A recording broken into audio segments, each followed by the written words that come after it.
He never thought silence could be so heavy. For 10 years, silence was his companion, his shield, and his prison. 10 years of living with social anxiety, 10 years of missed opportunities, 10 years of watching life move forward while he stood still. This is his story, and perhaps it is yours too. It began in high school. He remembers walking into the cafeteria, tray in hand, scanning the room filled with laughter and chatter. His heart raced, palms sweaty. He wanted to sit down, to join, to belong. But the thought of choosing a table felt unbearable. What if they reject me? What if I say something stupid?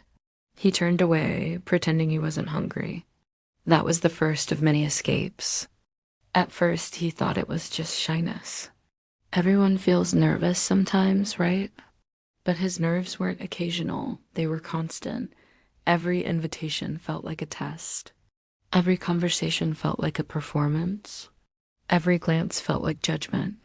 Have you ever felt that way, as if the world is watching and waiting for you to fail? College only made it worse. He skipped parties, avoided group projects, and dreaded presentations. He wanted friends, but fear kept him silent. He wanted success, but anxiety kept him small. He told himself he was fine, but deep down, he knew he was trapped. Years passed. He watched others build lives, careers, relationships, adventures. He watched from the sidelines, wishing he could join, but convinced he couldn't. Social anxiety whispered lies. You're not good enough. They'll laugh at you. Stay quiet. Stay safe. And he obeyed. There were attempts to break free. He tried forcing himself into conversations, but his voice shook. He tried attending events, but his chest tightened. He tried smiling, but his mind screamed. Each failure reinforced the fear. Isn't it cool how anxiety punishes effort, making you believe change is impossible? 10 years. 10 years of silence. 10 years of loneliness. 10 years of regret. He didn't know that one decision would change everything. One night, sitting alone in his apartment, he whispered, I can't keep living like this. His voice trembled, but it was real. That moment of desperation became the turning point. Instead of hiding, he searched. He discovered that social anxiety wasn't weakness. It was a condition millions face. And more importantly, it could be understood, managed, and overcome. He began small.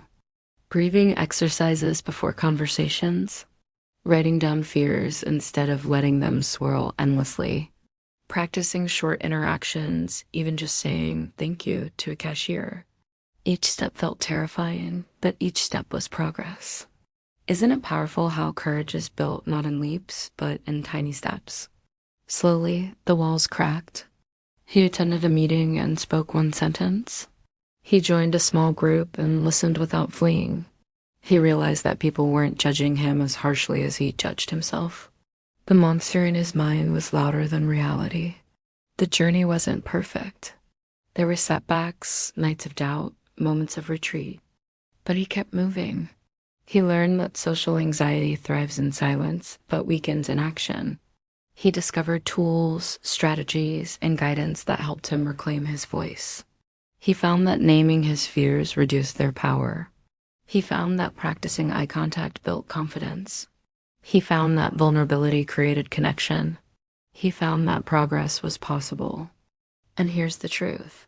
He found a path to control anxiety and overcome fear. That path is available to you too. The guide How to Control Anxiety and Overcome Fear is in the description and in the comments. It's not magic, but it can be the beginning of your own transformation. Looking back, he realized those 10 years weren't wasted. They were proof of resilience. Proof that even in silence, the desire for change can grow. Proof that freedom is possible. He learned that social anxiety doesn't define you. It challenges you, but it can also teach you. It teaches patience, empathy, and strength. It teaches that freedom is not the absence of fear, but the courage to face it. And now, as you finish this story, remember, social anxiety may feel like a prison, but the key is already in your hands. True freedom begins in the mind, and only then appears in life.